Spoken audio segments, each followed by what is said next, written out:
오늘 가룟 유다의 말씀을 통해서 귀신 들림의 요인이 무엇이며 어떻게 치유하는지 내용은 굉장히 방대하고 많은데 한 시간에 다 전달할 수는 없습니다. 그래서 오늘은 영적인 원리만, 간단한 원리만 여러분에게 좀 전달하려고 합니다. 여러분, 예나 지금이나 죄가 들어온 이후에 어둠의 공격은 끊이지 않습니다.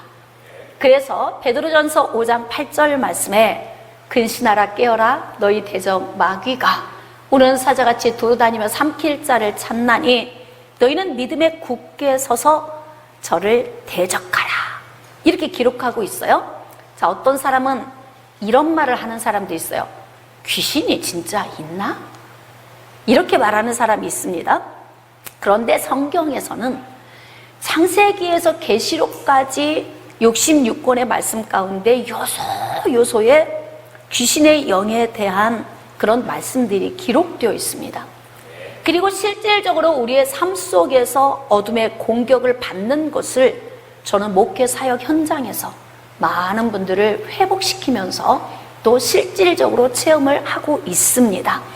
오히려 어둠에 눌려있던 사람이 노임받으면 하나님을 더 빨리 인정합니다. 그러니까 어둠의 영역을 경험하면서 빛의 영역을 인정하게 되는 거죠. 여러분, 제가 질문합니다. 귀신은 신입니까? 아닙니까? 귀신이잖아요. 아니에요? 할렐루야. 여러분이 성경 지식에서 더욱더 자라가고 계시니 축복합니다. 여러분, 천지를 창조하시고 죽은 자를 살려 영원한 생명을 주실 수 있는 분만 신이 될 수 있습니다. 오직 유일하신 여호와 하나님 한 분만이 신이십니다. 그럼 귀신은 무엇인가? 귀신은 피조물입니다. 하나님이 창조한 세계에 있는 피조물. 그런데 이 귀신은 어떻게 해서 존재하기 시작을 했는가? 자, 이제 영적 원리를 좀 여러분과 나누려고 해요.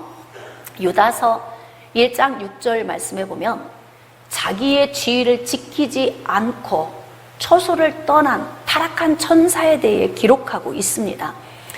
귀신은 타락한 천사입니다. 하나님의 보좌 가운데에서 하나님을 수종드는 자였는데 교만함으로 타락했고 하나님께 내침을 받아서 세상으로 던짐을 받게 되었습니다. 그러면서 그 이후로부터 타락한 천사들은 이 땅에서 도둑질하고 죽이고 멸망시키는 일을 하는 거예요. 그러니까 줄곧 누구를 대적합니까? 하나님을 대적하는 대적자가 된 것입니다. 그래서 타락한 천사들을 귀신들 이렇게 호칭을 하죠. 그리고 그 귀신들 가운데에서도 가장 최고 대장, 귀신의 왕 바알세불이라 그렇죠.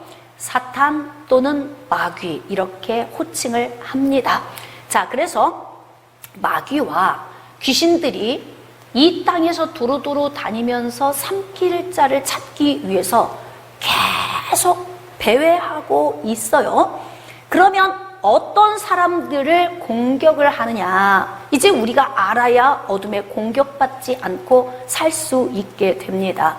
여러분, 타락한 천사, 즉 마귀와 그의 졸개들, 귀신들은 하나님의 나라의 영역을 공격합니다. 그래서 하나님을 대적하는 일을 하죠.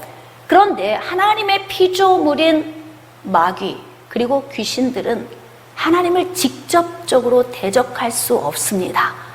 왜냐하면 창조주 하나님이시기 때문에 그렇습니다.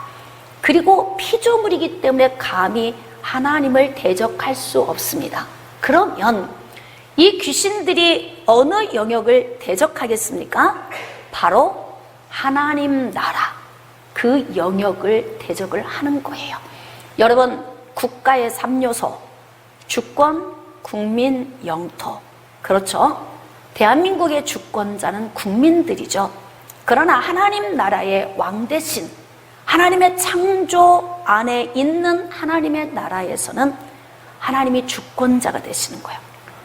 하나님이 왕이십니다. 자, 그리고 하나님의 나라가 바로 어디에 형성이 되었냐면 에덴에 형성이 되었습니다. 에덴은 어디 멀리 3층천에 존재하고 있는 것이 아니고 이 지구상에 하나님이 특별히 동산을 만드시고 하나님의 나라로 에덴을 하나님의 나라로 삼으신 거예요. 자, 그곳에 흙으로 사람을 빚으시고 생기를 부어 넣으시니 생명이 되었습니다. 이 사람을 이끌어 에덴에 두신 거예요.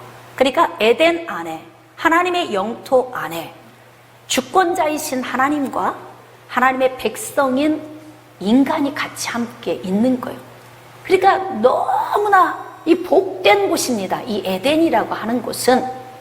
그런데 하나님이 천지를 창조하기 이전에 이미 타락해서 하나님께 버림을 받은 타락한 천사들이 세상에 나와서 이미 두루두루 다니고 있었어요. 요한복음 10장 10절 말씀에 기록된 것처럼 도둑질하고 죽이고 멸망시키는 것이 마귀의 본분입니다. 그러니까 하나님은 직접 대적할 수 없고 하나님 나라의 영역을 공격하는데 공격의 대상으로 가장 적합한 대상이 바로 누구냐면 사람이에요. 사람. 그래서 이렇게 타락한 천사, 즉 마귀가 도로도로 다니다가 하나님의 창조 사역이 마무리되고 에덴 동산에 아담과 하와가 거하고 하나님과 행복하게 살고 있는 그 에덴에 이제 점점 가까이 다가가서 하나님 나라를 공격하기 시작을 합니다. 여러분, 마귀가 가장 많이 사용하는 무기가 무엇일까요? 마귀의 공격 대상으로 가장 지목되는 사람은 어떤 사람이겠습니까? 귀신들이 어떤 영역에서 어떠한 활동을 하고 있는지 성경 창세기에서 계시록까지 총 정리를 해보니까 약 7가지 정도로 정리가 돼요. 잘 들어보세요. 마귀는 우리에게 어떤 죄의 유형을 넣어주냐면, 물론 가장 먼저는 에덴 동산에 와서 아담과 하와를 미혹했고 그들을 무너뜨렸어요. 그리고 그들에게 죄가 들어오게 된 거예요. 자, 그 이후부터는 사람의 본성 안에 죄덩어리, 죄의 본성이 다 장착된 거예요. 여러분, 차에서 가장 중요한 게 뭐예요? 엔진이 가장 중요합니다. 그런데 사람의 속사람 심령 안에 죄의 본성이 엔진으로 장착이 됐어요. 그럼 이제 앞으로 인간이 어떤 방식으로 살게 되는지는 불을 보듯 뻔한 거 아닙니까? 죄된 삶을 살게 되는 거죠. 그러니까 이 죄된 삶을 살 수밖에 없는 죄인된 인간을 귀신이 계속 공격할 때에 어떤 방식으로 공격을 하냐면, 자, 첫 번째, 미혹하는 방식을 사용합니다. 미혹. 세상에는 2가지 영이 있어요. 하나는 진리의 영, 즉 하나님의 영이신 성령의 영이 존재하고 계시고, 또 하나는 마귀의 영, 즉 미혹의 영이 존재하고 있습니다. 그러나 하나님의 영과 마귀의 영을 동등하게 보시면 안 돼요. 하나님의 영은 창조주이시고 마귀의 영은 피조물입니다. 게임이 됩니까? 안 됩니까? 안 되죠. 자, 지금 벌써 귀신 이야기 나오니까 심장이 벌렁벌렁 하는 사람들 있는 것 같아요. 자, 한번 외칩시다. 귀신의 영은 피조물입니다. 그럼요. 우리는 창조주 하나님에 의하여 예수 그리스도로 말미암아 구원받은 자이고, 하나님이 내 편이 되시니까 귀신을 두려워할 이유가 있다 없다? 그럼요. 없습니다. 단지 우리는 어둠에 의하여서 속고 또 도둑질 맞을 수 있는 요인을 우리 안에 장착하고 있으니까 이제 원리를 알고 좀 인생을 우리가 좀 더 전진하며 살자 하는 의미로 오늘 말씀을 증거하는 것입니다. 어둠은 가장 먼저 사람을 공격할 때 가장 많이 사용하는 무기가 무엇이냐면 미혹하는 방법이에요. 생각을 통해서 미혹을 합니다. 그러니까 에덴 동산에 와서도 하와에게 와서 막 생각을 혼란스럽게 하는 거예요. 하나님이 정말 동산 중앙에 있는 선과 악을 알게 하는 나무의 열매를 먹지 말라고 하더냐. 에? 그러니까 하와가 모든 나무의 열매는 임으로 먹되 동산 중앙에 있는 선과 악을 알게 하는 나무의 열매는 먹으면 죽을까? 죽는다? 뭐지 이게? 이제 헷갈려. 왜냐하면 인간은 기억력에 한계가 있어요. 들은 것이 시간이 지나면 자꾸 희미해져. 그래서 하나님이 우리에게 주시는 말씀은 새겨라. 또 새겨라.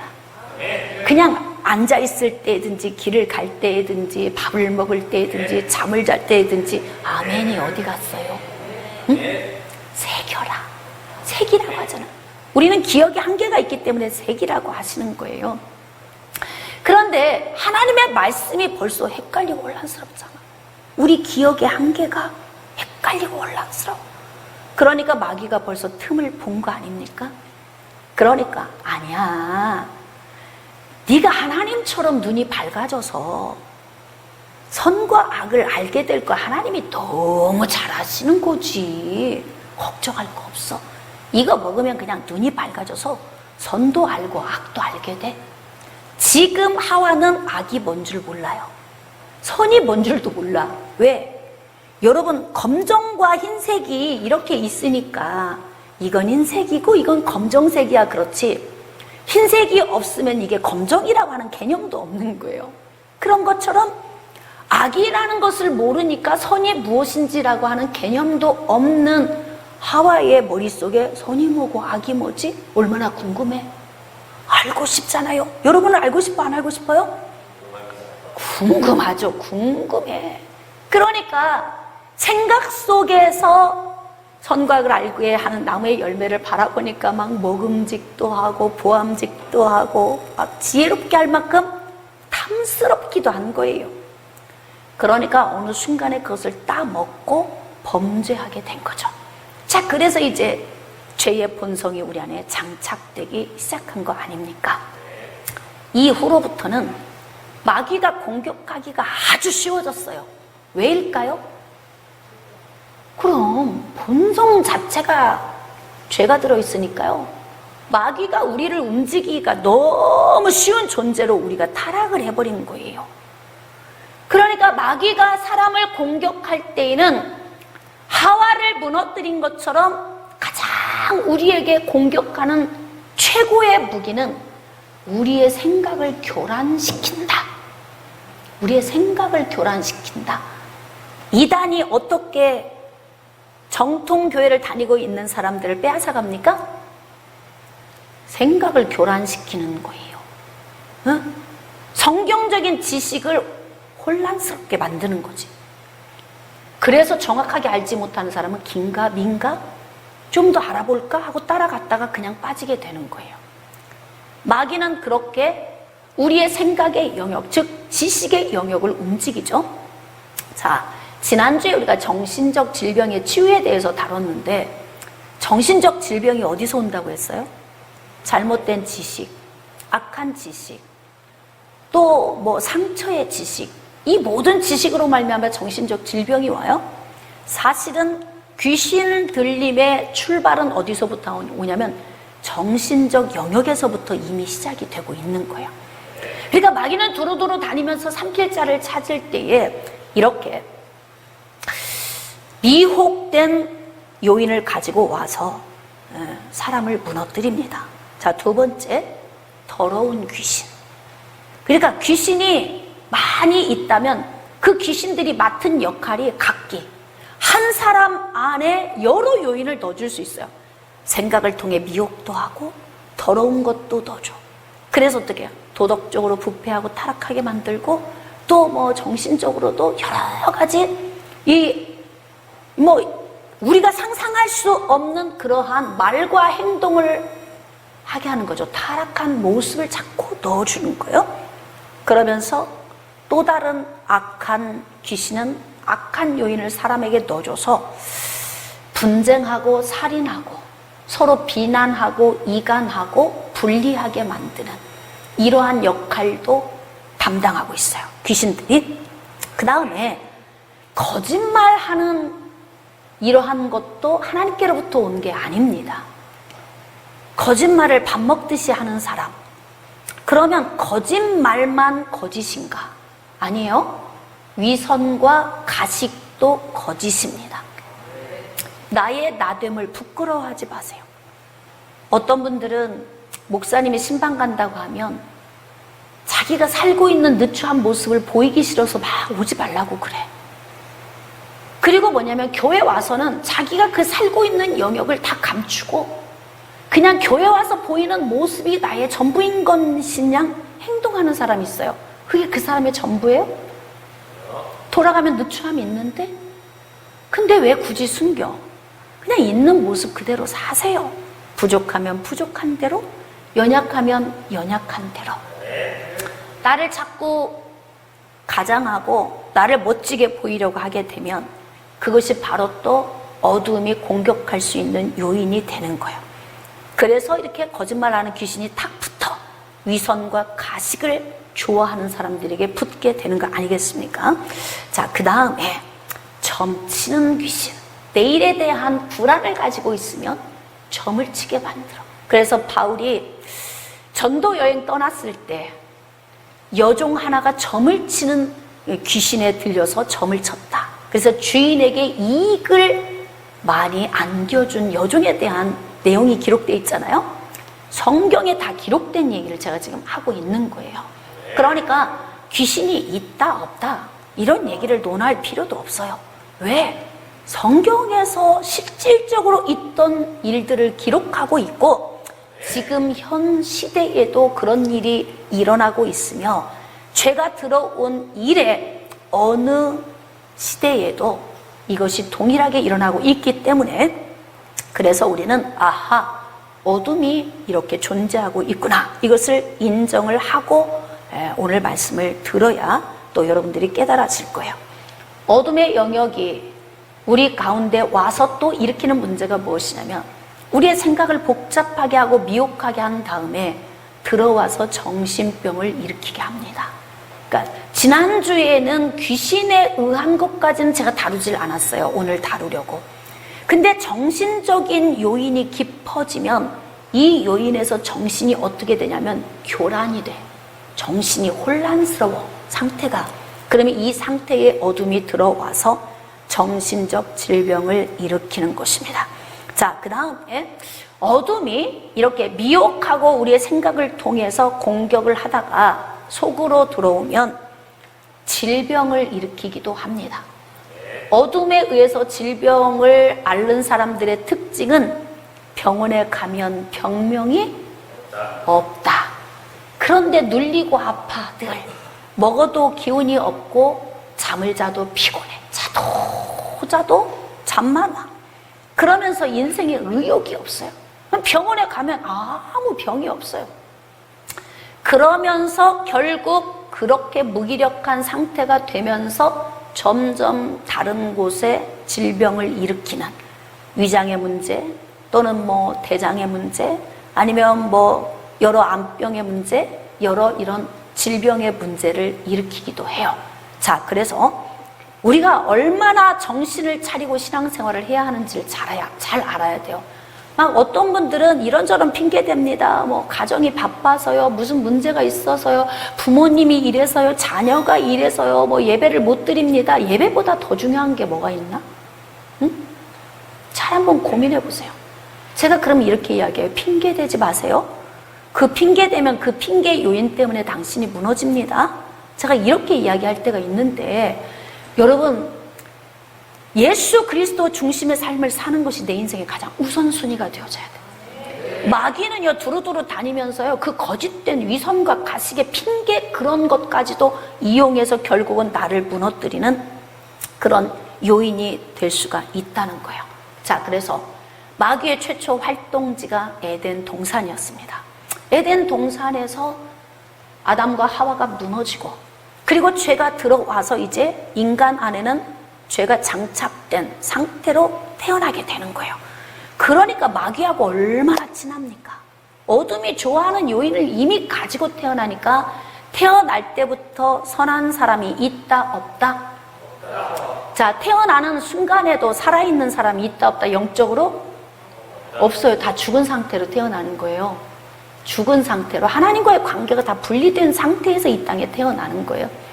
그래서 예수 그리스도를 믿어야만이 다시 살아나는 거예요. 깨달아지시면 아멘. 자, 그렇다면 오늘 가룟 유다가, 오늘 여기 말씀해 보니까 마귀가 벌써 시몬의 아들 가룟 유다의 마음에 예수를 팔려는 생각을 넣었더라. 자, 귀신 들림의 단계가 있습니다. 우리는 저 사람 귀신 들렸어, 이런 사람은 마치 그냥 머리 풀어 헤치고 온정신이 아닌 상태로 사는 사람만 귀신 들렸다고 생각하잖아요. 천만의 말씀. 이 땅에 귀신 들림에 노출됨에 예외는 한 사람도 없어요. 모든 사람이 다 노출돼 있어요. 제가 한번 또 질문해 볼게요. 예수 그리스도를 믿고 구원받은 사람은 귀신의 공격을 받지 않습니다. 맞나요? 자, 예수 그리스도를 믿고 구원받은 사람 안에는 귀신이 들어오지 못합니다. 맞습니까? 아니에요. 자, 이제 제가 그걸 좀 설명을 이제 해 나갈 거예요. 여러분, 어둠이 사람을 공격할 때는 어떤 방식으로 공격하냐면, 가장 기본적인 원리를 본다면 사람의 생각을 공격합니다. 사람의 생각.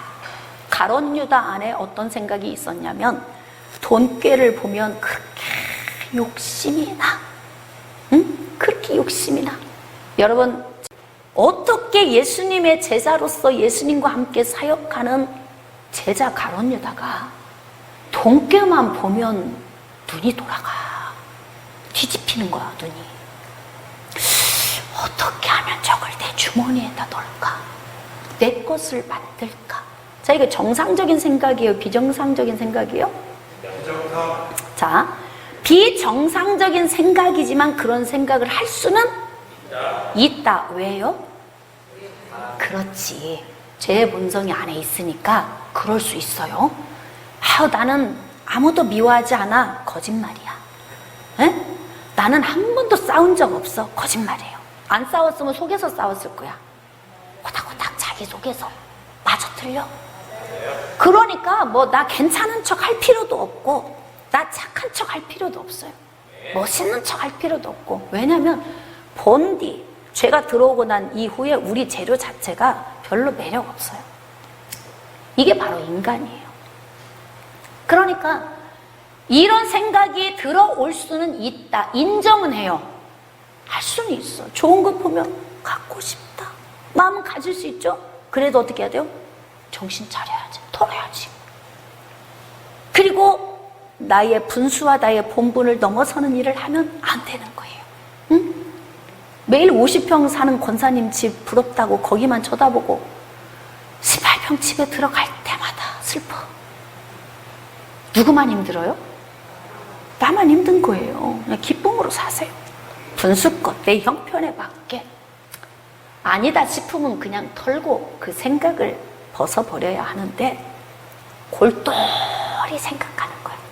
자, 그러면 마귀가 두루두루 다니면서 누구를 목표물로 삼냐면 그 사람의 생각이 무엇인가를 목표물로 삼아.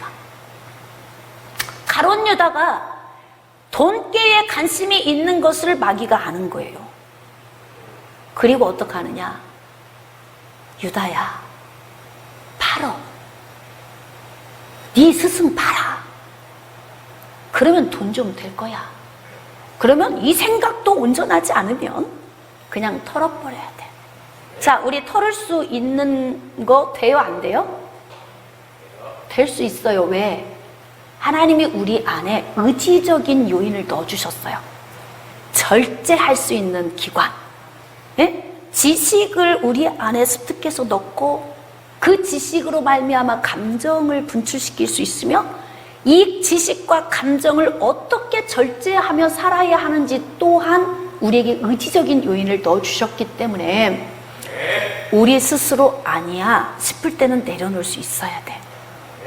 깨달아지십니까? 그러니까 난 내 정신 아니었어요, 이 말도 틀린 이야기야. 내 정신으로 한 거야. 그게 어때, 맞는 것 같아, 틀린 것 같아요? 또 어떤 사람은 자기가 또 핑계를 어떻게 하냐면 귀신에 씌었나 봐요. 또 핑계를 다 귀신한테 대. 그러면 귀신은 진짜 좋아할 거야. 나는 아무 짓 안 했는데 내 핑계 대면서 네가 미쳐가는구나. 나는 가만히 손 놓고 있는데도 내 핑계 대면서 너는 거짓된 삶을 사는구나. 얼마나 박수치겠어. 왜? 마귀가 넣어준 죄의 본성은 원래 그렇게 살 수밖에 없어요. 그러나 하나님이 우리 안에 의지적인 요인을 넣어주셨으니까 우리 안에서 이다와 아니다, 좋다와 싫다, 기쁘다와 슬프다, 이 모든 것을 선택하는 선택권이 누구에게 있어요? 할렐루야, 나에게 있어. 나에게. 오늘도 말씀을 귀담아 들을 것인가, 딴 생각을 할 것인가, 이 선택은 여러분에게 있어요. 딴 생각을 하고 돌아가면 한 주간 공허가 여러분을 주장할 거예요. 그 선택마저도 여러분에게 있어요. 가론유다가 이것을 떨쳐버려야 하는데 그것을 계속 붙들고 있는 거예요. 머릿속에서 계산하는 거죠. 100냥? 은 80냥? 아니야, 그건 좀 너무 많아. 그러면은 50냥? 그냥 욕심으로 막 100냥, 1000냥 받았으면 좋겠는데 예수님이 지금 막 주가가 막 올라가고 있기는 한데 중요한 건 팔아야 하는 유대인들에게는 예수님이 아주 힘든 존재예요. 그러니까 지금 여기에서 어떻게 할까를 막 고민을 하다가 자기 속에서 딱 결정한 거예요. 은 30. 마귀가 뒤에서 박수치는 거예요. 잘한다. 역시 유다답구나. 그러겠죠? 그러니까 마귀가 뒤에서 이제 가론 유다를 조종하는 거예요. 그래, 네 생각이 맞아. 은 30냥 정도라도 그 돈 되잖아. 그냥 팔어. 이때 성령의 음성이 우리 안에 들린다면, 야, 스승을 어떻게 파냐? 에? 그건 아주 악한 행동이야. 막 성령의 음성을 들으면 내 안에서 양심이 움직여지면서 다시 또 유턴할 수 있는 기회가 있는데 가론 유다는 성령의 사람이 아닌 거예요. 그러니까 유턴이 안 돼. 그래서 어떻게 해요? 이제 마귀가 예수팔 생각을 여기에 넣어 주었더라. 이게 바로 뭐냐면 1단계 공격입니다. 그러니까 얼마나 우리가 인생을 사는데 생각이 중요하냐면 암 환자도 암이 발병하고 나서 며칠 만에 그냥 세상 떠나는 사람이 있고요. 굉장히 오래 살며 이겨내며 잘 사는 사람도 있어요. 근데 그런 사람의 특징은 뭐냐면 아주 긍정적이야. 예수 안 믿어도 긍정적이에요.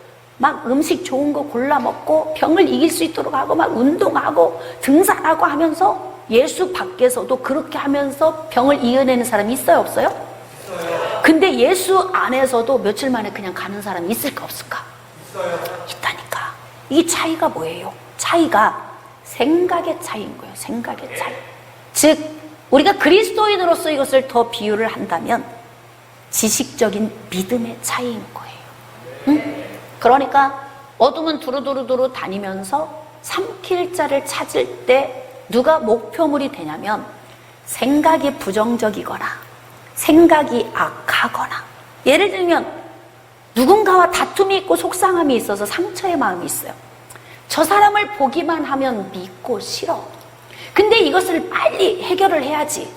나도 저 사람과 비슷한 삶을 사니까 나도 누군가에게 저런 미움을 받을 수도 있으니까 그냥 퉁치고 내려놓자. 이렇게 하고 그냥 가면 좋은데 저 사람만 보면 싫은 거야, 마음에서. 그러면 마귀가 볼 때 어떻게 해요? 그 안에 미움이 자라고 있는 게 보여. 미움이 자라면 증오가 되죠. 이 증오가 분노로 분출이 되잖아요.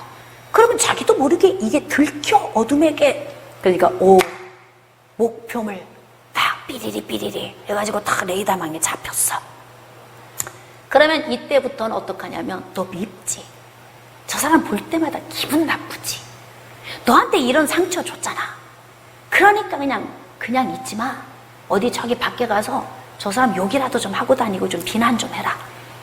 이렇게 하면 내가 내 생각이 마귀의 생각에 의해서 좌지우지 되는 거예요. 그러면 이미 내 의지적인 부분은 없어져 버린 거잖아요.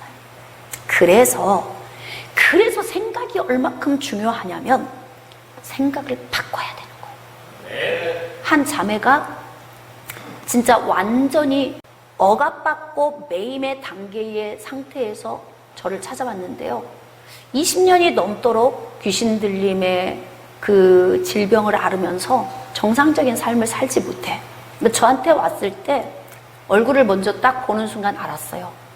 왜냐하면 막 립스틱이 그 삐에로 같이 발라져 있고 벌써 비정상이야. 딱 보는 순간 저 자매가 굉장히 심각하구나. 근데 여러분, 귀신 들려서 어둠의 억압을 받고 있어도요, 이성이 있어서 대화가 됩니다. 그래서 제가 묻는 거예요. 자매님, 어디가 힘드세요? 그랬더니 갑자기 막 울더니 하나님은 저를 미워하셔요. 이러는 거야. 그러니까 이 자매는 신앙이 전혀 없는 건 아니에요. 신앙생활을 어려서부터 신앙생활을 했고 지금도 여전히 교회를 나오고 있어. 실성하지만 첫 마디에 하나님 얘기를 해서 제가 놀랬어. 이 상태가 이런데 하나님 이야기를 하네? 근데 하나님이 나를 미워하신다는 거야. 그래서 제가 또 물어봤어요. 왜 하나님이 미워하신다고 생각해요? 그랬더니 이제 이때부터 눈이 싹 돌아가면서 아버지 이야기를 하는 거야. 아버지가 자랄 때 그렇게 때렸대. 잘 들으세요, 부모님들은? 자식의 문제는 다 누구 문제다? 부모의 문제다. 자식이 훌륭하게 되기를 원하지 말고 행복하게 되기를 원하세요. 자, 시작.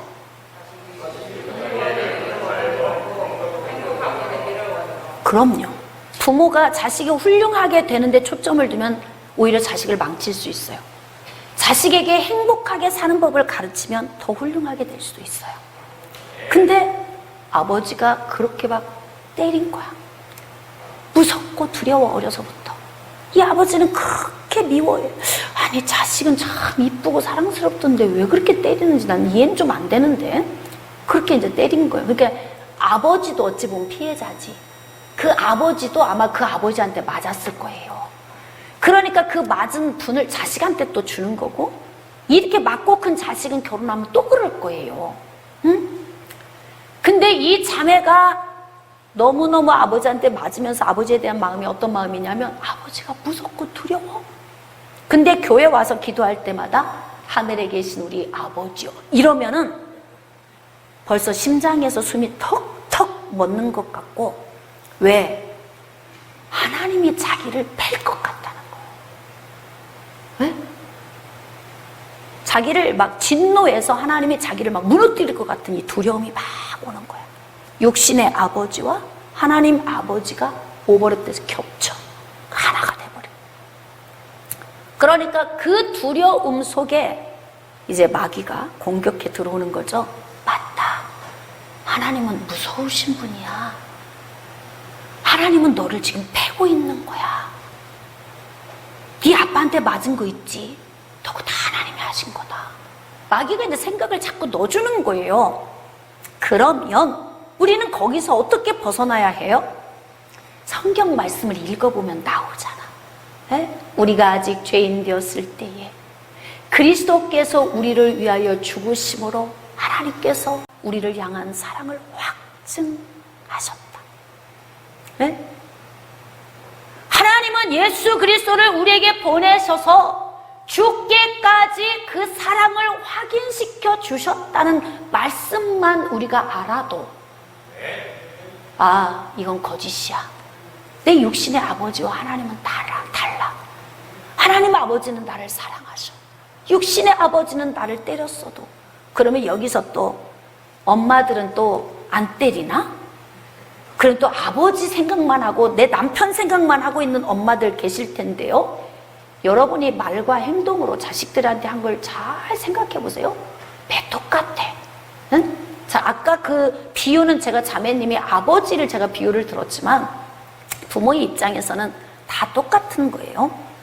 그런데 그렇게 하나님의 말씀을 통해서 죽기까지 나를 사랑하셨다는 걸 알기만 해도 회복이 될 텐데요. 이미 너무 생각이 깊어져 가지고 자매님, 예수님이 자매님을 위해 죽으셨잖아요. 그리고 영생을 주셨잖아요. 근데 안 믿어지는 거야. 안 믿어져. 이미 너무 생각이 묶여 있어서 안 되는 거예요. 그래서 우리 삶 속에서 내 생각의 부정적인 생각은 빨리 털어버린다. 자존감을 좀 높이세요. 세상보다 크신 하나님이 내 아버지, 그 하나님이 내 안에 계시고 나를 사랑하시잖아. 그런 사랑을 우리가 입고 있는데 누구와 견줄 수 있어? 응? 저는 여러분들이 정말 자신감을 갖고 살았으면 좋겠어요. 그러니까 이 자매가 그 아픔 때문에 고통을 받고 있는 동안 마귀가 그 속으로 쏙 들어와 버린 거예요. 왜? 생각이 오래 지속되니까. 부정적인 생각은 오래 하면 안 돼요. 정말 여러분들이 막 할 일도 없고 시간도 많아. 가만히 있으면 별 생각이 다 들어. 그러면 전도하고 막 교회 와서 기도도 하고 가서 운동도 하고 막 자기가 자기 시간을 막 잘 보내야 돼. 응? 그런데 가만히 앉아서 그리고 부정적인 생각을 해요.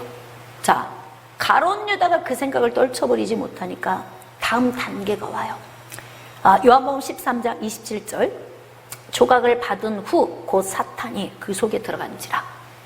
자, 어둠은 사람 속에 들어갈 수 있다 없다? 자, 있다 없다? 있다. 그러면 예수 그리스도를 믿은 사람 가운데에 들어갈 수 아까 있다 여러분이 대답을 하셨어요? 그럼 그 영적 원리를 한번 봅시다. 어떤 분은 예수 믿고 구원받으면 어둠이 안에 안 들어간다 이렇게 이야기를 해요. 자, 여러분, 우리는 구원이 단계가 있어요. 구원이 한꺼번에 구원이 완전하게 완성이 되는 게 아니에요. 구원의 시작은 창세 전부터 하나님의 계획에서부터 시작을 했고, 우리를 이 땅에 보내주셨고 복음을 듣고 교회에 나와서 예수님을 알게 하셨어요. 그러면 예수 그리스도의 복음을 듣던 중에 믿어지는 은혜를 선물로 믿음을 주시는 거예요. 자, 이때 내 안에 믿음이 들어와서 믿어지는 은혜가 있을 때 하나님의 성령이 내 안에 오셔서 인을 칠 때 어디에 인을 치냐면 영에 인을 치십니다. 영이 살아나는 거예요. 구원을 받으면 가장 먼저 살아나는 곳이 영입니다. 그 다음에 살아나야 할 곳이 어디냐면 혼의 영역이에요. 혼의 영역은 지식의 영역이잖아. 그동안 우리가 살아오면서 많은 아픔과 상처, 이 죄의 본성 안에 장착된 수없이 많은 그 지식이 있잖아요. 그 지식이 어떻게 이제 구원을 받기 시작하냐면 디모데전서 4장 5절 말씀에 말씀과 기도로 거룩해진다.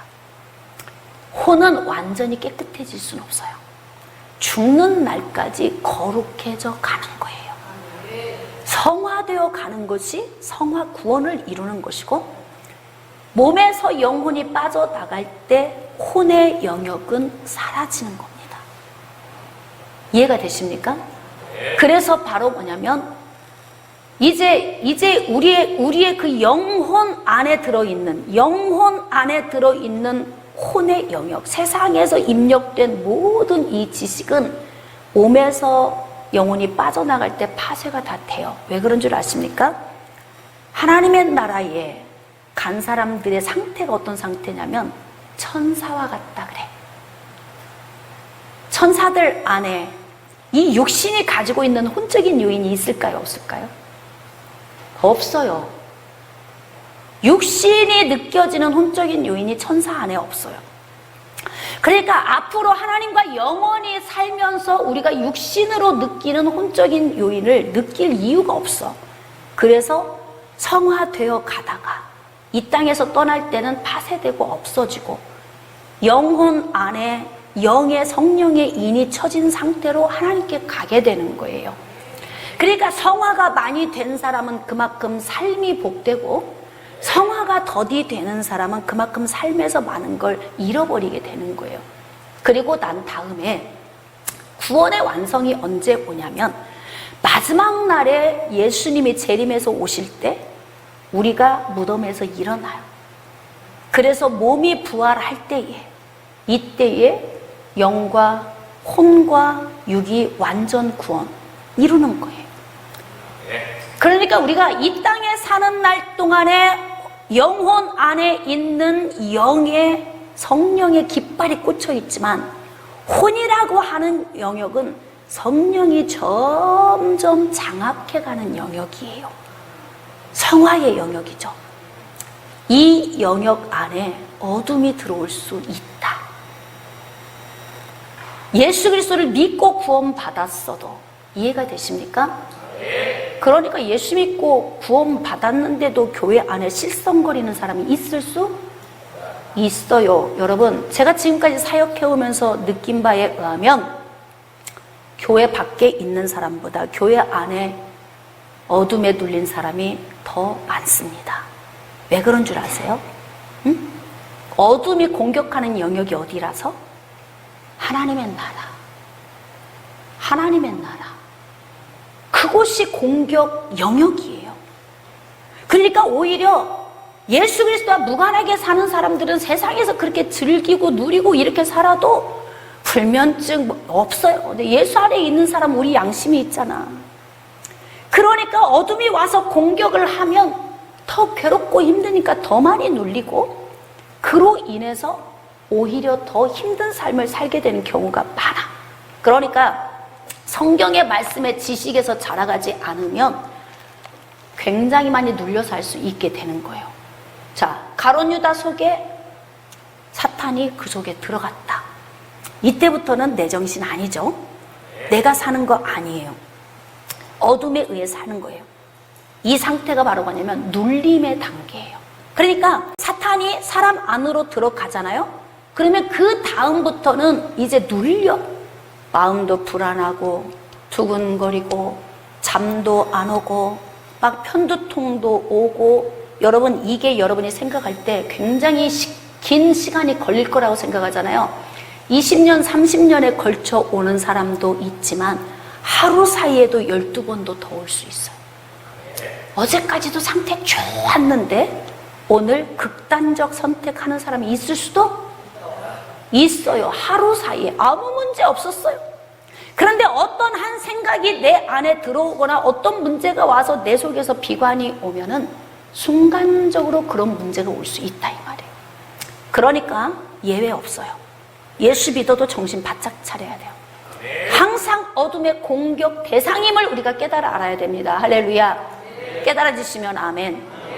그렇기 때문에 우리가 영적으로 긴장감을 가지고 깨어 있어야 하고 영적 원리를 알아야 돼. 눌려, 자꾸 눌려. 그러면 이 눌리면은 어떤 현상이 오냐면요, 우울합니다. 불안정해요.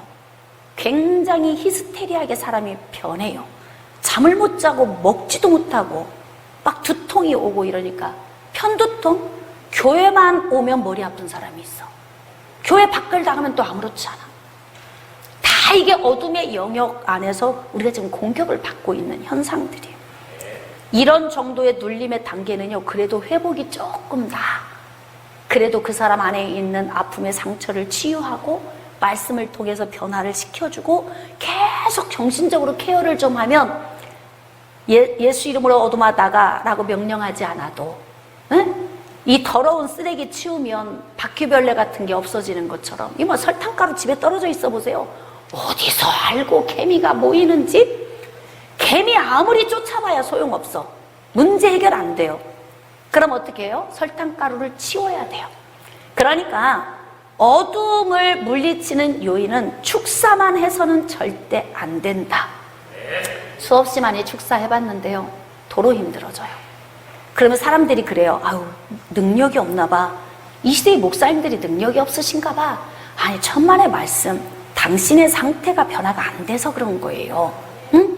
그러니까 내 속의 상태를 변화시켜서 바꿔놔야 그래야 회복이 돼. 그러니까 어둠을 명령해서 쫓아내기보다 설탕가루를 치우는 내 안에 있는 악한 요인을 자꾸 빨리 치우면 어둠이 사라져. 그러니까 눌림의 단계 정도에서 여러분이 빨리 정신을 차리고, 얘들아 밥 해 먹자.